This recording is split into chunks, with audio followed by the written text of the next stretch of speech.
얻으셨음을 선포합니다. 아멘. 이 거룩함의 선포를 여러분들이 믿으시고 담대하게 그렇게 사시기를 바랍니다. 담대하게 그렇게 사시면 그렇게 사라질 줄로 믿습니다. 그런 믿음이 진짜 믿음이죠. 자, 오늘 우리가 보실 말씀은 고린도 후서 13장의 말씀입니다. 이제 고린도 후서도 끝났죠. 고린도 후서 오늘 13장 하면 이제 수요일까지 하면 마지막인데 짧은 장인데요. 이것도 수요일날 마치도록 하기 위해서 반으로 나눴어요. 그래서 오늘 본문이 굉장히 짧습니다. 13장 1절에서 4절까지 우리가 한 목소리로 같이 읽고 말씀 나누기를 원합니다. 시작. 내가 이제 세 번째 너희에게 가리니 두세 증인의 입으로 말마다 확정하리라. 내가 이미 말하였거니와 지금 떠나 있으나 두 번째 대면하였을 때와 같이 전에 죄 지은 자들과 그 많은 모든 사람에게 미리 말하노니 내가 다시 가면 용서하지 아니하리라. 이는 그리스도께서 내 안에서 말씀하시는 증거를 너희가 구함이니 그는 너희에게 대하여 약하지 않고 도리어 너희 안에서 강하시니라. 그리스도께서 약하심으로 십자가에 못 박히셨으나 하나님의 능력으로 살아 계시니 우리도 그 안에서 약하나 너희에게 대하여 하나님의 능력으로 그와 함께 살리라. 아멘. 자, 광고 말씀드리겠습니다. 이제 날씨가 아침 저녁으로는 많이 선선해진 것 같아요. 지금 오전 예배를 드리는데 에어컨을 켜지 않았습니다. 에어컨을 켜지 않았어요. 그래도 제가 느끼기에는 제가 서 있는 이 자리가 제일 더운 자리거든요. 제일 더운 자리인데 일단 제가 긴팔을 입고 있지만 견딜만 해요. 견딜만 하고 아직까지 덥다라는 생각이 안 들어요. 이제 좋은 시절이 왔습니다. 좋은 날씨가 왔으니까 좀 더 하나님 말씀과 가까워지고 또 그렇게 했으면 좋겠습니다. 그리고 그동안 많이 트셨던 에어컨도 아침 저녁으로는 조금 안 켜셔도 좋을 것 같아요. 전기세를 좀 절약할 수 있을 것 같습니다. 자, 그렇게 날씨가 좋아졌으니까 아침 저녁으로 조금씩 이렇게 산보하시고 운동하시는 것도 건강에 매우 좋을 것 같습니다. 코로나 때문에 많이 움직이지를 못하셨잖아요. 그래서 이런 시간들을 이용해서 조금씩 움직이시면은 좋을 것 같습니다. 마스크 하시고요. 그렇게 움직이시면은 좀 더 면역력도 강화될 줄로 믿습니다. 자, 그리고 광고가 하나 더 할 게 있는데 일단 이번 한 주간 좀 지나보고 광고를 하겠습니다. 뭐 정식 광고기는 한데 아직까지 제가 마음이 정해지지 않았었는데요. 어떤 문제냐면은 개척 예배 문제거든요. 처음에 교회 4월달에 와서 간단하게 예배를 드렸어요. 왜냐하면 코로나 시절에 많이 모이는 것이 안 되는 시절이라 그냥 간단하게 저희 식구들끼리 해서 개척 예배를 드렸는데 이번에 노회에서 개척 예배를 드리라고 하는 이유가 교회 노회 정식으로 개척했다고 등록을 하기 위해서 그 예배를 드린다고 하는데 거기에 대해서 제가 조금은 마음이 열리지를 않았어요. 그래서 그렇게 노회에서 목사님들이 와서 그렇게 예배를 드려야 그것을 인정해 주겠다라고 얘기를 하는데 그렇게 하는 게 뭐 다른 뜻은 아니고 그렇게 해야 노회적으로 전체 교회에게 동의를 얻어서 좀 더 후원하고 도와줄 수 있다 뭐 그런 의미인 것 같거든요. 그래서 취지는 좋은데 저희가 처음 이사 왔을 때보다 코로나 상황이 더 안 좋아졌잖아요. 더 안 좋아져서 모이는 것이 그렇게 덕이 되지 않을 것 같아서 저는 안 하고 싶은데 또 자꾸 하라고 그러고 또 하는데 또 손님들을 또 초청하라고 그러고 이렇게 하니까 제가 마음이 열리지를 않아요. 그래서 제가 뭐 차라리 지원을 안 받고 힘들더라도 이 예배를 제가 드려야 되나 말아야 되나 하는 그런 고민이 조금 있습니다. 그래서 노회에서 통보 오기는 9월 7일 날 드리자고 그렇게 얘기를 해요. 9월 7일 날. 물론 시간이 좀 남았기는 하지만 결정은 지금 해야 되니까 물론 그때 좀 더 상황이 나아질 거라는 믿음으로 그렇게 결정해도 되지 않느냐 이런 부분을 자꾸 믿음으로 한다는 것 자체가 아직까지는 제가 마음이 열리지 않고 있어서 이번 한 주간도 더 고민해보고 더 얘기를 좀 더 나눠보고 그렇게 결정하는데 일단 잠정적으로는 9월 7일 화요일입니다. 9월 7일 화요일 11시에 개척 예배를 드리자고 그렇게 노회에서 연락이 왔어요. 모르겠습니다. 그렇게 하고 나면 얼마나 도와주실런지는 모르겠지만 어쨌든 일단 그렇습니다. 그렇게 아시고 여러분들이 제 마음이 좀 움직이도록 그렇게 기도해 주시면 감사하겠습니다. 자, 오늘 주님 앞에 드린 예물을 위해서 기도하도록 하겠습니다. 사랑과 은혜가 충만하신 아버지 하나님, 교회를 사랑하고 하나님을 사랑하고 이 땅의 모든 것들을 감사하여 하나님 앞에 드리는 손길이 있습니다. 아버지 하나님, 참으로 그 귀한 마음을 아껴주시고 사랑하여 주시고 그 마음을 풍성하게 하여 주셔서 참으로 모든 것에 만족하며 모든 것에 감사하며 그렇게 행복한 삶을 살아갈 수 있도록 은혜 베풀어 주시고 그 넉넉한 마음을 세상에 또 나누면서 살아갈 수 있는 그런 손길들이 되게 하시고 가정들이 되어질 수 있도록 주님 도와주시옵소서. 하나님 앞에 드리고 궁핍하여서 다른 사람에게 꾸이러 가는 일이 없도록 하나님께서 넉넉하게 다시 채워주시옵소서. 교회는 갚을 수 없습니다. 하나님께서 30배, 60배, 100배로 갚아주셔서 드린 이후에 하나님 앞에 더 많은 감사와 또한 더 많은 간증이 일어날 수 있도록 주님 도와주시옵소서. 주신 은혜 감사하며 예수 그리스도 이름으로 기도드렸습니다. 아멘. 자, 오늘 말씀 보도록 하겠습니다. 너희 안에서 강하시니라 라는 제목으로 함께 은혜 나누기를 원하는데 너희 안에서 강하시다. 누가요? 하나님이 우리 안에서 강하시다라고 얘기를 하는 거예요. 자, 이 하나님이 우리 안에서 강하시다라고 하는 부분은 반대로 얘기하면은 우리가 약하다라고 얘기하는 거죠. 전쟁에 나가는 병사가 갑옷을 입는 이유가 뭡니까? 그 갑옷을 입는 이유가 몸이 약하기 때문에 갑옷을 입는 것이죠. 또 전쟁에 나가는 장수들이 왜 손에 무기를 들고 나갑니까?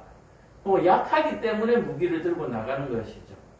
그러니까 사실은 우리는 무엇에 겁을 먹고 있는 거예요? 약한 것에 겁을 먹고 있다라고 얘기를 하는 거예요. 이해가 되시죠? 이것의 가장 대표적인 그 예가 골리앗과 다윗의 싸움이잖아요. 골리앗과 다윗. 골리앗은 키가 7척인가요? 7척이나 되고 아주 거인이잖아요. 거인인데 갑옷을 입고 창과 칼을 들었어요. 우리는 그 큰 모습과 창과 칼을 보고 두려워하지만 사실은 그게 뭐요? 약하다라고 하는 증거죠. 다윗은 어떻습니까? 손에 물맷돌을 들고 가잖아요. 뭐가요? 갑옷도 입지 않고 손에 칼도 들지 않았습니다. 근데 그는 골리앗을 향해서 담대히 나가는데 뭐 때문에 나갑니까? 만군의 여호와요. 만군의 최고 지도자, 만군의 여호와, 모든 만군을 지휘하시는 분이 하나님이라는 그 이름을 그 가슴에 가지고 있었기 때문에 그는 담대하게 용감하게 나가서 싸웠어요. 그래서 골리앗을 쓰러뜨리게 됩니다. 지금 우리는 무엇에 무서워하고 있습니까? 돈 많은 사람들에게 무서워하고 있습니다. 권력이 많은 사람에게 무서워하고 있어요. 잘못된 거죠. 우리는 돈과 권력이나 이런 것들에 무서워하는 것이 아니라 내 마음에 그리스도가 없음을 무서워해야 합니다. 그리고 저들의 마음 속에 그리스도가 없음을 무서워해야 합니다. 자, 창과 칼을 들었는데요. 그 창과 칼을 든 그 안에 그리스도가 없으면 이 창과 칼을 어디다 쓰겠습니까? 빼앗고 죽이는 데 쓰잖아요. 그게 무서운 거예요. 창과 칼이 무서운 것이 아니라 창과 칼을 든 사람 그 안에, 적들의 그 안에 예수 그리스도가 없기 때문에 저들이 반드시 나를 뭐 할 것이다? 해할 것이다. 죽일 것이다. 그것 때문에 두려운 거죠. 창과 칼이 두려운 게 아니에요. 오늘도 우리가 회개하면서 말씀드린 것처럼 눈이 바뀌어야 된다. 귀가 바뀌고 입이 바뀌어야 된다라고 하는 것은 굉장히 중요한 문제예요. 다윗이 골리앗을 향해 싸우러 나갈 때에 다윗의 뒤편에 있던 이스라엘은 어떤 말을 했습니까? 저거 나가면 죽는다. 절대로 싸움이 안 되는 싸움이다. 부정적인 말과 불안한 마음들로 전부 다 기다리고 있었어요. 오로지 다윗만이 그 마음 안에 긍정의 마음이 있었다라고 얘기해요. 오늘 우리 안에서 강하신 하나님을 우리가 날마다 느낄 수 있는 저와 여러분 되기를 간절히 축원합니다. 우리는 약하지만 누가 강해서요? 우리 안에 계시는 하나님. 근데 우리는 약한데 우리 안에조차 그조차 하나님조차 없으면 우리는 진짜로 약한 것이죠. 정말로 약하다. 고린도후서 12장부터 시작해서 11장, 12장, 13장에 갑자기 바울이 계속해서 자랑이라는 것에 대해서 지금 얘기를 하고 있거든요. 이 자랑이라는 거 하는 부분을 얘기를 쭉 종합해보면 세상 사람들은 하나님을 믿지 않는 사람들의 자랑하는 것과 하나님의 믿는 사람들의 자랑이 뭐해야 된다? 달라야 된다라고 바울은 지금 얘기하고 있어요. 바울은 자기의 약함을, 자기의 부끄러운 것을 지금 자랑하는데 세상 사람들은 그 부끄러운 것을 자랑하는 것을 보고 조롱한다라고 얘기합니다. 조롱. 네가 그렇게 약하면, 네가 그렇게 약하다고 하는 것은 하나님이 약하다는 증거다라고 얘기하는 거예요. 아니죠. 하나님이 약한 것이 아니라 우리 안에 하나님이 없는 것이죠. 이해가 되세요? 내 안에 하나님이 없다는 얘기예요. 마치 내 안에 하나님이 있는 것처럼 그렇게 가식적으로 가장하고 살아가지만 실제로 문제를 만나고 실제로 두려운 것을 만날 때에 이 안에 하나님이 있는지 없는지가 뭐요? 발견되어진다라고요. 많은 사람들이 여기에 하나님이 있다라고 얘기합니다. 그런데 진정으로 이 안에 하나님이 있는 사람은 날마다 이 안에서 하나님이 계속해서 내주에 계시기를 기도하는 거예요. 그러니까 뭡니까? 계속해서 자기의 연약함을 하나님 앞에 고하는 거죠. 자, 이해가 되세요? 내 안에 계속해서 하나님이 내주에 계시기를, 안에 계시기를 원하는 사람들은 날마다 자기의 약함을 하나님 앞에 뭐합니까? 고합니다. 자랑한다는 얘기예요. 여러분들이 그 사실을 분명히 아셔야 돼요. 이 안에 하나님 있는 사람들이 담대하게 행동을 하는데 그 담대한 행동, 그 담대한 외적인 행동 안에는, 내면에는 자기가 약하다는 것을 끊임없이 하나님 앞에 고하고 있다는 사실이에요. 근데 가짜들은 어떻게 합니까? 외형적으로 자기의 연약함을 하나님 앞에 고하는 것처럼 기도하고 예배 드리고 교회 다니는 그 외형적인 모습을 보여주고 실제적으로는 뭐요? 내 안에 들어온 마음대로 살아간다는 얘기예요. 내 마음대로 살아간다는 얘기예요. 믿는 사람들은 겉으로는 연약한 것 같이 보이지만 내면이 강해서 담대하게 밀어붙이죠.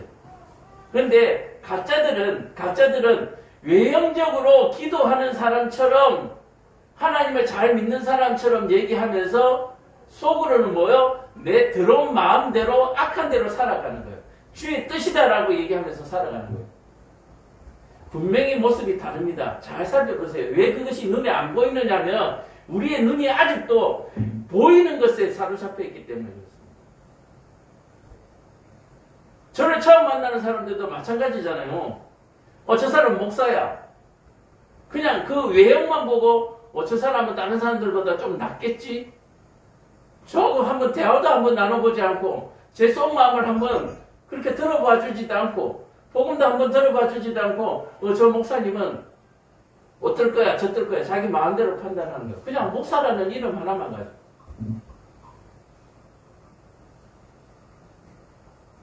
저는 날마다 그렇게 생각합니다. 내 안에 정말 하나님이 있는가? 정말 하나님이 계신가? 끊임없이 묻고 끊임없이 찾고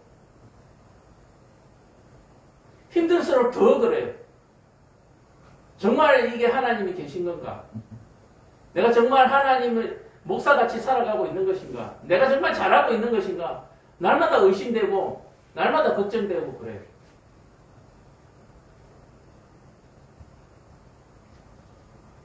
우리가 담대할 수 있는 이유는 하나님 앞에 맡겼기 때문에 담대할 수 있습니다. 하나님에 맡기지 못할 때는 담대할 수가 없어요. 하나님 앞에 맡기지 않은 담대함은 무모함입니다. 무모함. 차이를 아시겠어요? 하나님 앞에 맡긴 삶은 담대한데 이 담대함이 하나님 앞에 맡기지 못하면 무모함으로 가는 거예요. 무모한 것에는 결과가 있을 수가 없습니다. 근데 그 담대함에는 하나님께서 그 열매를 뭐하게 하셔요? 목격하게 하시고 보게 하십니다. 저와 여러분들은 하나님께서 보여주시는 그 열매를 찾아서 따라서 살아가시는 저와 여러분 되기를 간절히 축원합니다. 오늘 말씀에도 그렇게 얘기합니다. 13장 1절을 보면 내가 이제 세 번째 너에게 간다. 한 번 가는 게 아니고 여러 번 간다는 얘기죠. 뭐 딱 세 번이라고 단정을 지어도 좋지만 이걸 좀 더 확장해서 내가 한 번이 아니라 여러 번 너에게 간다. 그리고 여러 번 가는데도 불구하고 두세 증인의 입으로 말마다 확정할 것이다 라고 얘기해요. 자, 내가 두세 번 여러 번 갔는데 이 여러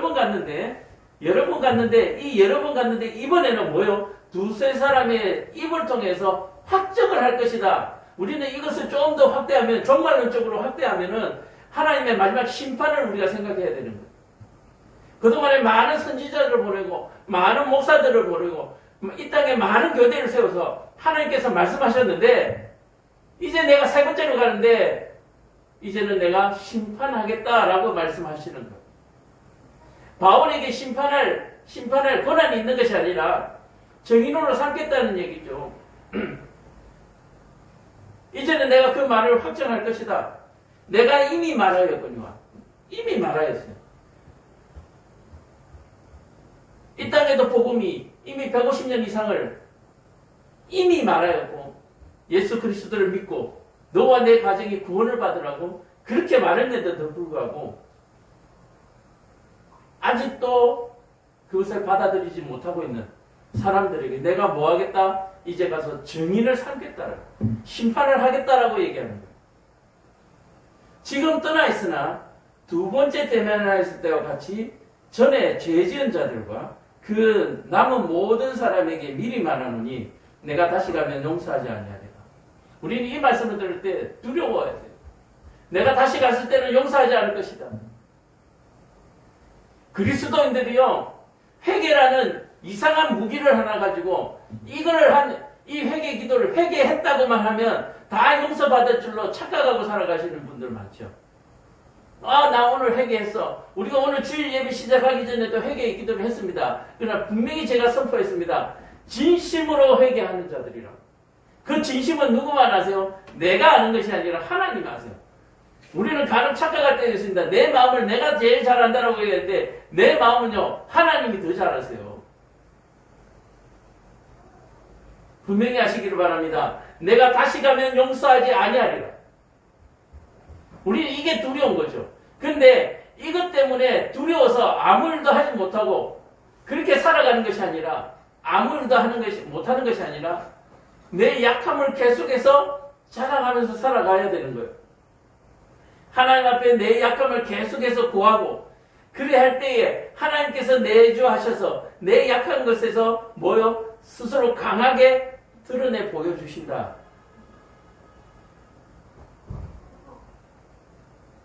다시는 용서하지 아니하리라.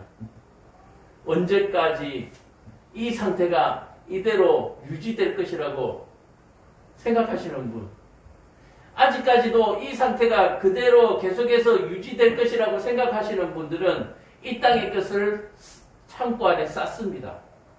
이해가 되세요? 높은 좋은 집을 짓고 높은 건물을 짓고 더 새로운 것을 개발하고 이것이 계속 진행된다고 생각하는 거예요. 이대로 계속 진행된다라고 생각하면 아니요. 어느 날 갑자기 끝이 온다라고 얘기하는 거예요. 우리가 전자제품이나 다른 물건들을 한번 사용해 보세요. 끝하면 끝이에요. 이게 조금 조짐을 보이긴 하는데 사람들은 그 조짐을 몰라요. 고장 나야 알아요. 어느 날 갑자기 고장이 나버리는 거예요. 그 고장 나는 날이 곧 옵니다. 하나의 예를 들면 제가 지금 저 오래된 차를 하나 가지고 있잖아요. 저는 저 차에 돈을 많이 들이지 않습니다. 최소한 새 차를 바꿀 아직 형편이 안 되니까 저 차를 계속해서 타고 있는데 정말 움직일 만큼만 수리해서 지금 다녀요. 새 차를 살 수 있을 때까지는. 더 이상 큰 돈을 들이지 않습니다. 그게 끝을 알고 있기 때문에 그래요. 하다못해 유리의 썬팅이 벗겨져도 그거 저 안 갈아요. 왜? 이 차의 끝을 알기 때문에. 그것을 갈기 위해서는 이 차값보다 더 많은 돈이 드는 걸 저는 알기 때문에 돈을 더 안 들여요. 그 차에 더 이상 투자를 하지 않습니다. 우리 인생이 그거예요. 내 인생에다가 더 이상 투자하지 마십시오. 하나님 나라에 투자하십시오. 내가 곧 가서 심판할 것이다 라고 얘기하는데 여전히 집을 짓고 여전히 술에 취하고 방탕하고 권력을 탐하고 재물을 탐하고 여전히 아직도 정신을 차리지 못하고 정신을 차리지 못했다고 하는 말보다 이 진리의 말씀을 받아들이지 못하는 것이죠. 근데 우리 삶 속에서 이런 징조들이나 이런 일들을 비유될 만한 것들을 많이 만들어 놓으셨잖아요. 제 차에는 더 이상 투자하지 않습니다. 왜? 끝날 날이 곧 왔기 때문에. 여러분들의 날은 어떻습니까? 곧 끝나잖아요. 저도 앞으로 얼마 안 남았어요. 근데 저한테 투자한다고요? 이런 어리석고 낭비가 어디 있어요? 마지막 남은 것까지 하나님 나라에 투자하는 거예요. 하나님 나라에다가 투자하는 거예요. 하나님의 사명에다가 투자하는 거예요.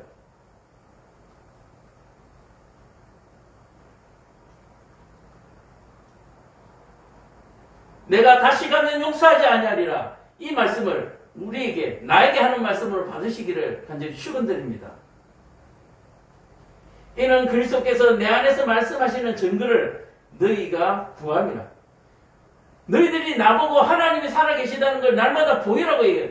네가 예수 그리스도가 살아계시다고 하는데 그 살아계심을 나한테 보이라고 얘기하는데 좋아. 너희들이 보이라고 했으니까 내가 보여줄 것이다. 그것이 뭐요? 너희들을 용서하지 않을 것이다. 하나님은 살아계십니다. 예수님은 살아계세요. 우리가 드리는 이 예배를 제사라고 하지 않는 이유는 살아계신 하나님에게 살아계신 예수님을 예배하는 자리이기 때문에 제사라는 표현을 안 쓰는 거예요. 여기에다가 음식을 차려놓지 않는 것은 하나님은 육의 것으로 만족하시는 분이 아니기 때문에 그렇습니다. 육의 것을 원하시는 분이 아니기 때문에 안 차려요.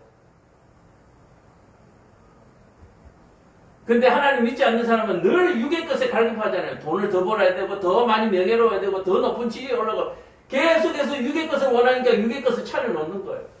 원하는 것을 차려놓는 거예요. 우리는 보이지 않는 하나님을 강구하는 보이지 않는 하나님의 나라를 소망하는 사람이기 때문에 우리는 아무것도 올려놓을 것이 없습니다. 뭐만 올려놓습니까? 우리만 올려놓는 거죠. 우리의 마음이 지금 이 앞에 차려져 있는 거예요. 하나님 내 마음이 쏙쏙들이 이렇습니다 라고 우리 생선가게에 가면은 생선의 배를 갈라서 내장을 걷어내고 쫙 벌려놓죠. 지금 우리의 모습이 이런 모습이라는 얘기. 하나님 내 마음이 지금 이렇습니다. 내 마음이 이렇게 강팍합니다. 내 마음이 이렇게 외롭습니다. 쓸쓸합니다. 하나님 나 좀 살려주세요. 이게 우리의 모습이라고 이게. 생선의 배를 갈라서 두 쪽으로 나눠놓은 것처럼 우리의 모습이라. 그래서 우리 앞에는 아무것도 차려놓은 것이 없는 것 같지만 사실은 엄청나게 차려져 있는 것입니다. 그것이 연상되지 않거들랑 레위기 읽어보세요. 우리의 마음이 어떻게 지금 이 앞에 차려져 있는지. 골라내고 걷어내고 태워지고 쪼개지고 지금 우리 앞에 있는 모습이라네요.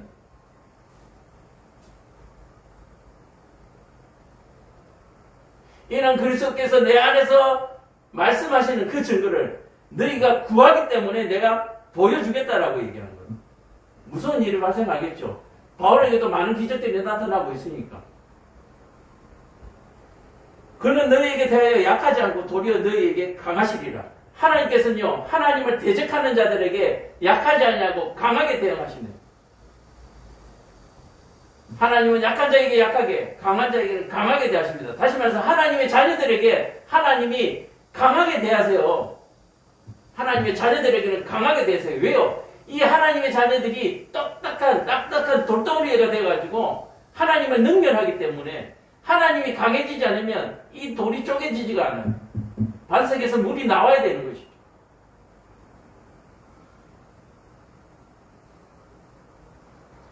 그런 너희에게 대하여 약하지 않고 도리어 강하게. 여러분 두려워하십시오. 하나님이 우리에게 강하게 대시하실 때 우리는 존재할 수가 없습니다.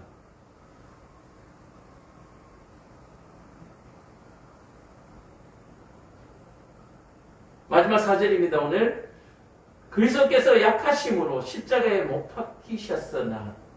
그리스도는 참 사람이자 참 하나님이죠. 그리스도께서는 예수님께서는 약하시기 때문에 십자가에 그렇게 올라가서 달리셨지만 하나님의 능력으로 살아나셨다. 여러분 믿으시면 아멘. 그리스도께서는 약하시기 때문에 십자가에 달렸지만 내 그 안에 계신 하나님은 강하기 때문에 십자가에서 다시 살아나시고 부활하셨다는 얘기예요. 오늘 저와 여러분들에게도 이 부활이 우리에게 있기를 간절히 축원드립니다. 우리에게 이 부활이 있어야 돼요. 우리 안에 강하신 하나님이 있어야 우리가 부활할 수 있습니다. 우리 안에 믿음이 충만해야 부활할 수가 있어요. 만약에 이 안에 하나님이 충만하지 못하면 부활하고 난 이후에 차라리 부활하지 말 것을이라고 원망하고 후회하게 될 것이다. 제 말 이해가 하세요? 마지막 때 부활을 했는데 이 안에 하나님이 없으면 그 부활은 어떤 부활입니까? 형벌의 부활이에요. 사망의 부활이에요. 영원히 지옥불에서 고통당하는 부활이란 말이에요. 차라리 내가 부활하지 말 것을. 그러나 한 사람도 예외가 없습니다. 마지막 때에 생명의 부활과 사망의 부활로 다시 살아나게 될 것에 대해서는 조금도 거짓이 없는 참인 것을 여러분들이 아시기를 깨달으시기를 축원합니다. 그래서 예수님께서는 약하심으로 말미암아 십자가에 못 박히셨지만 그 안에 계신 하나님은 강하기 때문에 부활하셨다. 그러므로 우리도 그 안에서 약하나 너희에게 대하여 하나님의 능력으로 그와 함께 살리라. 그래서 우리도 하나님과 같이 하나님 그 안에서는 우리가 주 안에서는 약하지만 세상의 향하에서는 우리가 담대하게 살아간다. 이 담대하게 산다는 말은 불의와 맞서 싸운다는 얘기예요. 불의와 맞서 싸운다.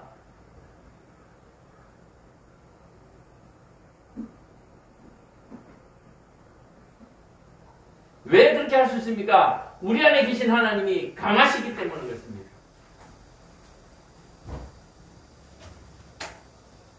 오늘 이 말씀을 우리가 깊이 받으시고 우리가 그렇게 이번 한 주간도 살아가시고 승리하시기를 간절히 축원드립니다. 기도하겠습니다. 사랑과 은혜가 충만하신 아버지 하나님, 내 주 안에 우리가 있기를 원합니다. 주님 안에 우리가 있고 우리 안에 주님이 있어 우리의 약함을 하나님께서 대신하시고